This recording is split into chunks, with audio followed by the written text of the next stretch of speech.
What's up, guys? Welcome back to another video. So, today we're not going to be talking about planes. Yeah, planes! You know those things that are in the atmosphere? These things?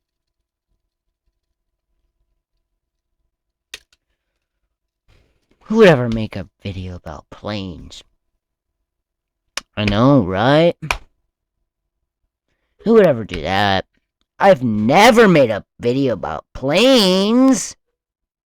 Right? Right? This is the part of the video where you're supposed to giggle. And laugh.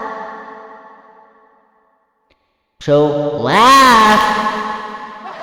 Ha ha ha ha ha. Giggle, giggle, giggle. But anyway.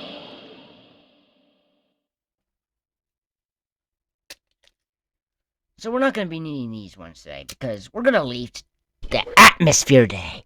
Yes, guys, we're going to get going on a learning run. So we're not going to be needing these today, so that was nice. So we're not going to be needing these. So, you want to know how we get rid of planes?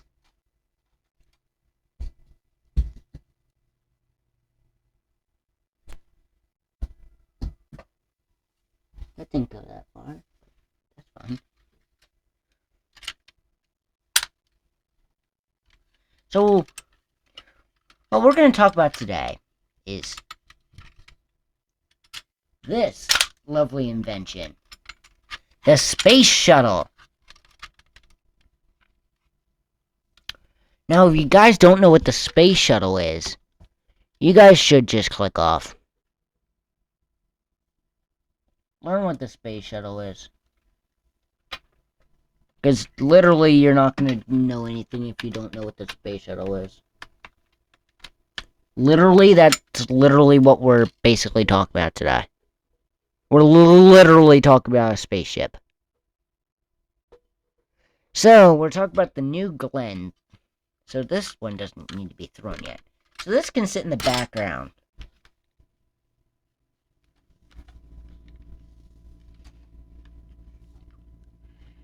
And, look cute. So if you look up New Glenn, followed by a F word, you get lots of this stuff, but let's just get rid of that.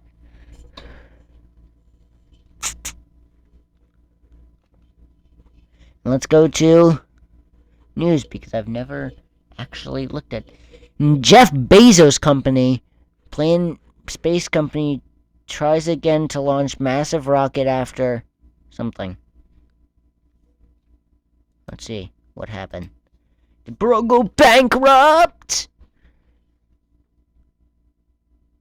After last minute postponement. Cape Canaveral, Florida. Space Origin will try to launch massive new rocket as early as Thursday. Breaking news, guys. Here right now. Guess what day it is? It's Thursday!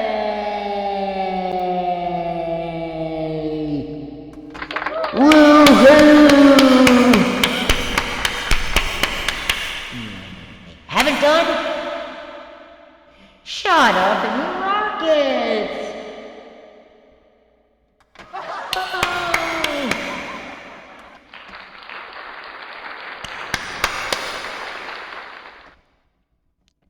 Amazon must be still branding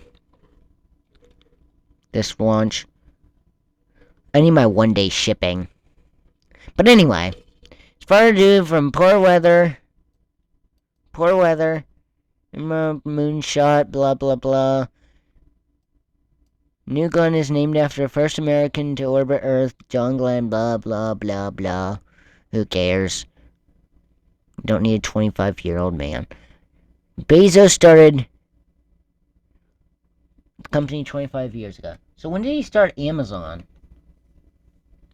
When did Jeff Bezos start Amazon? Okay, 94.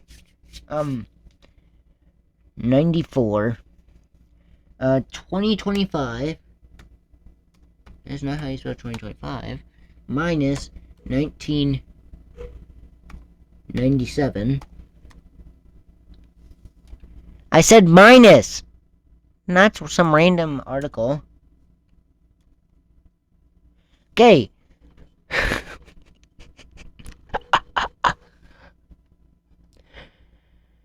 Bro saw 3 years of Amazon and said, I'm ready to start my space company! Bezos is always on something. I think he's been sniffing the white stuff a little too much, if you know what I mean. But anyway, let's get back to the article.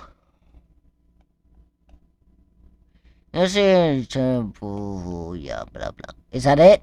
A special counselor says Trump, blah, blah, blah, blah, blah. For donate? Why would I donate to you? You haven't even told me anything. What? Why would I want some news that's 175 years old? What do I look like, a caveman? Like, what? That's it. We're looking up 2025 minus 175.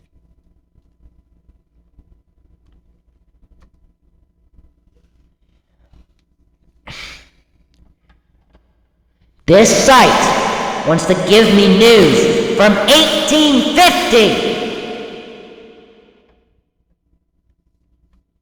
Anyway.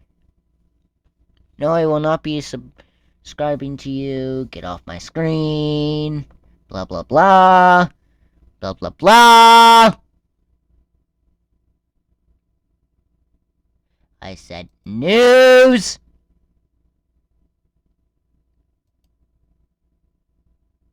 Bezos Blue Engine stands down on debate launch of Nugent. Bleh, bleh, yeah, Glenn. I think that's how you say. Is this the? What is this? Twin Towers Part 3? Blue Engine. Jeff Bezos Blue Engine called off the initial runway of its new gen following last-minute issues with the vehicle. And below had been in complete Elon Musk.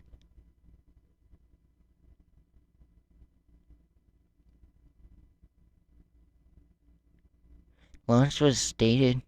Okay, come on. Of 1 a.m. Eastern. We're standing down the launch say. To traverse the phone window car and send a blurring vice president in. Are they ever gonna get this thing in the air? Literally. Like. Come on. Like, come on. It's not that hard. You wanna know what you do? You put the rocket on the launch. Put the rocket on the launch pad. You count down. 1, 2, 3. That's down. That's up.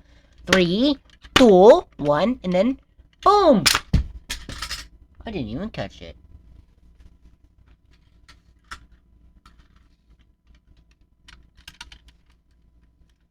Anyway, you don't want it to crash in the ocean. Obviously, it's gonna keep going. And then 4 days later, it's gonna go. Well, obviously not like that, but anyway. Come on, Jeff Bezos. You're literally the CEO of Amazon. You can't launch a darn rocket? But I think I actually bent the landing gear of this. LOL. That's funny.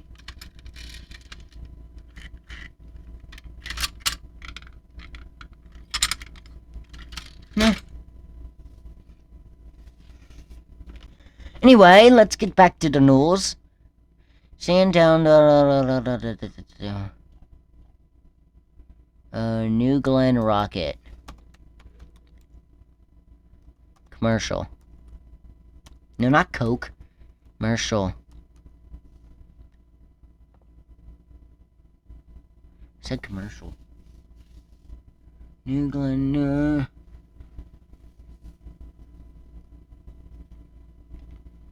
No! SpaceX.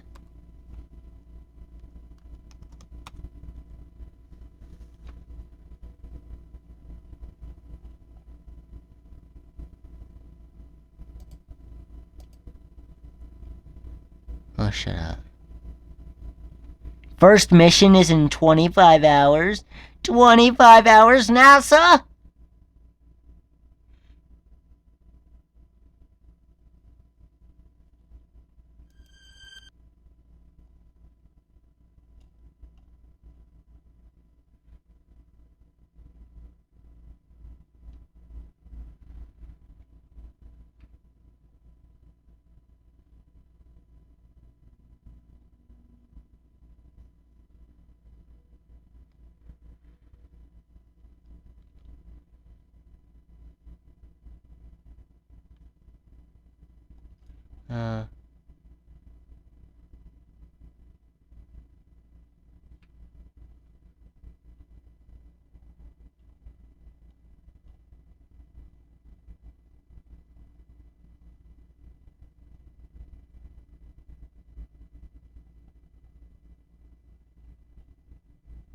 World record?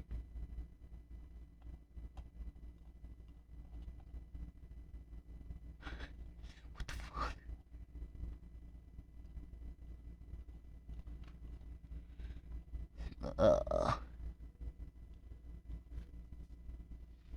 Let me listen to this, guys. Maybe this will tell us something.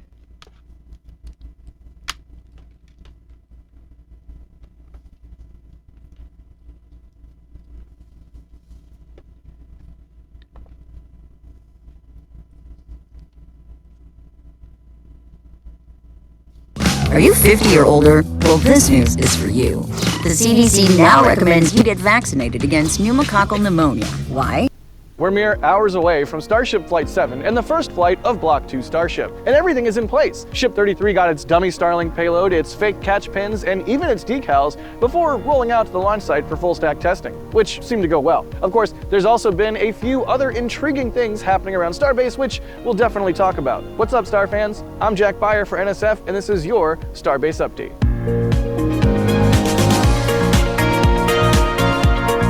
Is he in the right rocket?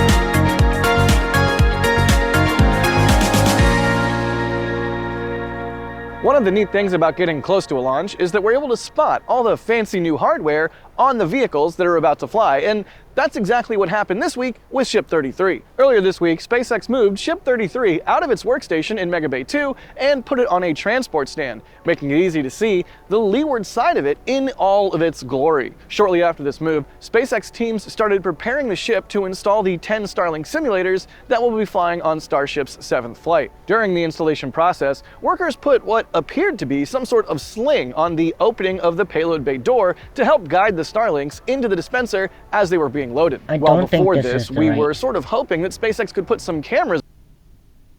I don't think that this is the right.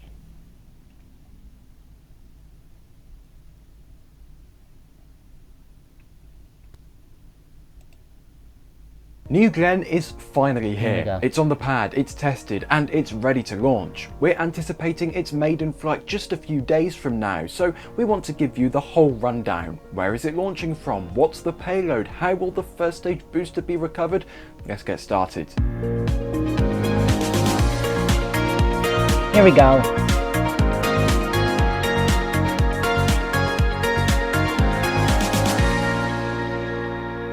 At NSF, we've been closely following the development of New Glenn right from the start, and in recent years it's become much easier thanks to our regular flyovers of Blue Origin's Space Coast facilities as well as our 24/7 live cameras. This past year has been particularly eventful, with significant progress that's truly exciting. With New Glenn only days away from its inaugural flight, we couldn't be more thrilled to witness this historic milestone. We're finally about to see the launch of a reusable orbital rocket that isn't built by SpaceX. In case you've been living under a rock What is this? Recycling in the air? for the last few years, New Glenn is the heavy lift rocket developed by Blue Origin, the company already known for flying the New Shepard suborbital vehicle. It's been a long journey for Blue Origin to get to this point, but with the completion of a static fire test and the granting of a launch license, it seems the final milestones have been checked off. And now, here we are, just days away from witnessing this beast finally take to the skies. So what is this maiden flight all about? What's inside the payload fairing? Initially, it was planned to carry the Escapade mission for NASA. NASA paid $20 million for the launch services of the twin Escapade spacecraft to Mars, and this was intended to be the maiden flight of New Glenn in October. However, recently it became evident that New Glenn would not meet the launch window planned for the Escapade spacecraft, so this mission was rescheduled for a later flight. Being an interplanetary mission and all, you can't just launch whenever you like. Now, this rocket will carry the Blue Ring payload. Blue Ring, according to Blue Origin, is an all-in-one satellite bus designed for testing and certification on the rocket. It's quite a small payload, as you can see here within the payload fairing. It's almost comically small because this is an incredibly large fairing. More on that later. Alongside the payload, a key focus on this mission is the maiden flight of the New Glenn rocket itself. This marks only the third flight of the BE-4 engine, which so far has flown on 2 Vulcan flights, and it's the first time it's being used on the New Glenn rocket.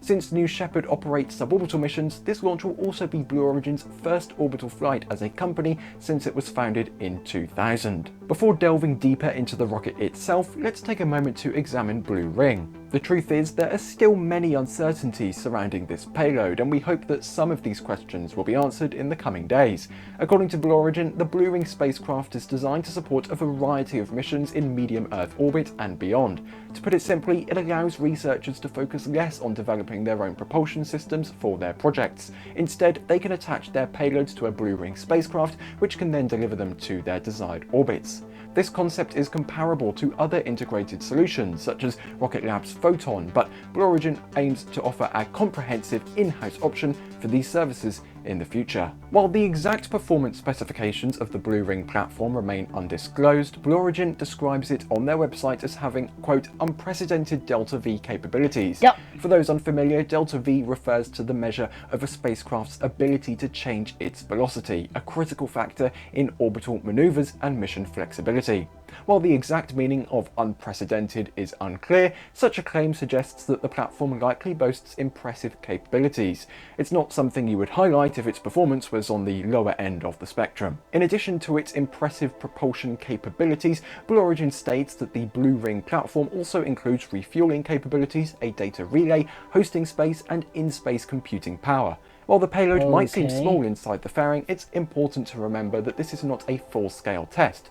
The fairing of New Glenn is an enormous 21.9 meters tall, making it one of the largest fairings in the rocket world today, although it's still dwarfed by the potential payload space of Starship. The best place to start with the vehicle itself is with the general structure of the booster, referred to as GS1. GS1 stands for Glenn Stage 1 because, if it wasn't obvious, it's the first stage of New Glenn.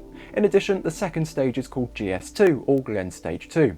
GS1 is made up of 3 main components: the aft module, the mid module, and the forward module. The aft module houses the stage's 7 BE-4 engines, along with 6 landing legs. This is similar to the thrust section of Starship, for example.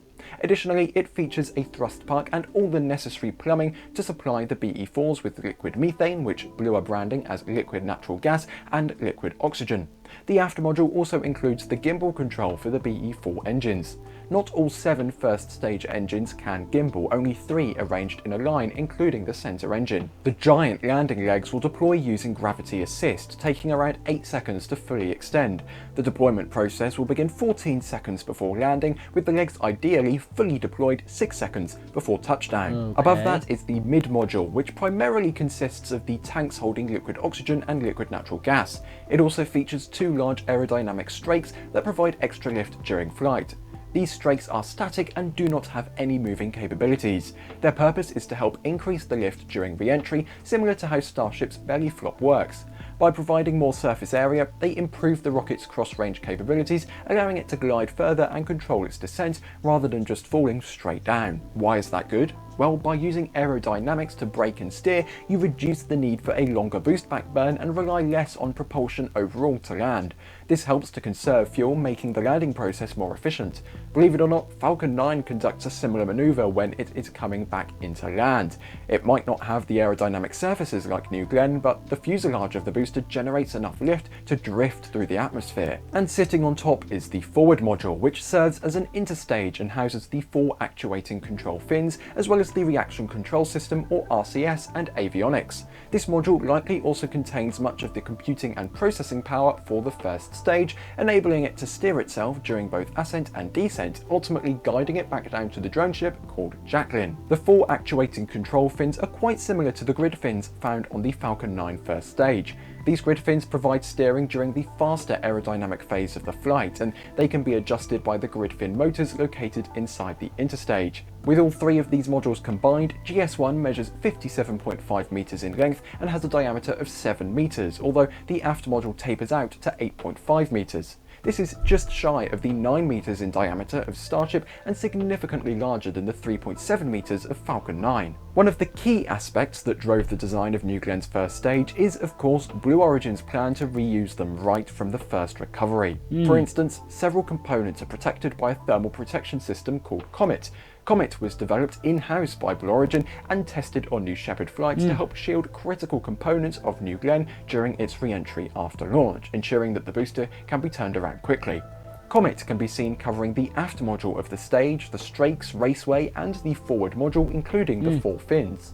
According to Jeff Bezos, this thermal protection system will allow GS1 to be reused at least 25 times, although Blue Origin's goal is to eventually reach 100 flights per booster. This thermal protection is extremely important, as Blue Origin will only be performing downrange landings for New Glenn's boosters, at least for now. As we've learned from SpaceX's Falcon 9 landings, when the booster lands downrange from the launch pad, there is more energy involved, which leads to higher temperatures during re-entry. With GS1 planned to land as far as 1,000 kilometers downrange, it's fair to say that re-entry will be quite intense. Now, apart from the booster itself, another key component of Blue's reuse plans for New Glenn is, of course, the company's ocean fleet. The main star of the show is Jacqueline, the company's sea-based landing platform. Originally constructed in Romania, Jacqueline arrived at Port Canaveral in early September 2024. However, the Jacqueline we see today wasn't the initial plan. In 2018, Blue Origin purchased a large ship named Stena Freighter, which they planned to convert into a sea-based landing platform for New Glenn's first stage. However, the ship was scrapped in late 2022 after Blue decided a more simple barge-style platform was best. As cool as it would have been to see a booster come into Port Canaveral on such a large ship, it's understandable that it was likely overkill, and a landing platform like the current version of Jacqueline makes much more sense. So how big is Jacqueline, and how does she compare to SpaceX's drone ships? SpaceX's drone ship, just read the instructions, measures around 90 meters long and 46 meters wide. Jacqueline, on the other hand, is about 116 meters long and 46 meters wide. Here they are sitting side by side. It turns out that they have a very similar area for the rocket to land on. This may seem odd due to New Glenn being a much larger rocket than Falcon 9, right? But really, it's not that simple. When deployed, the span of Falcon 9's 4 landing legs is about 20 meters. New Glenn's leg span is only about 17 meters, based on the aft section simulator we've spotted at Port Canaveral. This is because when a vehicle has more landing legs, the center of gravity and weight can be distributed more evenly. This leads to the rocket being more stable and having a relatively smaller leg span than it would need with 4 legs. How about fairing recovery? We've seen SpaceX turn fairing recovery from an experimental portion of their missions to just another standard operation, and with New Glenn having such massive fairings, it would make sense for Blue to pursue this as well. As it turns out, we know Blue has looked into fairing recovery because in late 2022, our Space Coast Live cameras captured a single New Glenn fairing half being floated around in the turning basin at the Kennedy Space Center. Not only this, but we know that on at least 2 separate occasions, Blue used a helicopter to fly a fairing half offshore from the Space Coast to conduct drop tests in the ocean. Let's talk about BE-4, the powerhouse of New Glenn. The reality is that we still lack a lot of information about this engine, as Blue Origin has not been particularly transparent about its performance data.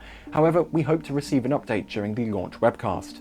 Overall, it is an oxygen-rich engine, of course, offers higher to optimize the performance of rockets between... Okay, so guys, it's basically Amazon and air. So let's revisit the question. Is it a failure? Well, if we don't get our shipment quickly, maybe. But until then, I think I'm gonna buy Blue Origin Premium. Blue Origin Prime, guys! Let's do it! Anyway, until then, my ship will go flying. If you know what I mean. 1, 2, 3, take off! Whoa! It didn't land upright. Womp womp. Put some duct tape on it. Everyone will be fine. Anyway, if you guys want me to come back and review Starship, I can. Just comment Starship. Bye. I'm gonna be on a rocket.